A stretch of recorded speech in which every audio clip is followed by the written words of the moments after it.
আমাদের মধ্যে কিছু বেঈমান মুনাফিক ছিল ইউনূসের সাথে।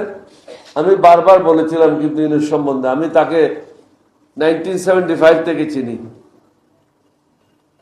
সে যে এই ধরনের একটা কাজ করবে এটা আমি আপনাদের সবাইকে সাবধান করে দিয়েছিলাম। কিন্তু আমাদের এই ছাত্ররা যারা আজকে এখানে বসে আছে, এমপি হয়েছে, তারা কিন্তু তখন ইউনূসকে বুঝে নাই। ইউনূসকে মনে করেছিল এটা আল্লাহর প্রদত্ত একটা মহানবী বোধহয়। কিন্তু দেশটাকে যে ধ্বংসের পথে নিয়ে যাবে এই জিনিসটা তখন এই ছেলেরা বুঝার চেষ্টাও করেনি। তাদের তো অন্তত লেখাপড়া করা একটা জিনিস বোঝা উচিত ছিল। উনি একজন অর্থনীতিবিদ, তাহলে শান্তিতে নোবেল পাইল কি করে? মৌলানা সাহেব ব্রাহ্মণ হলো কি করে? এটা জিনিসটা বোঝা উচিত ছিল তো। কিন্তু ছাত্ররা সেদিন বুঝে নেয়, যার কারণে আজকে জাতিকে খেসারত দিতে হচ্ছে।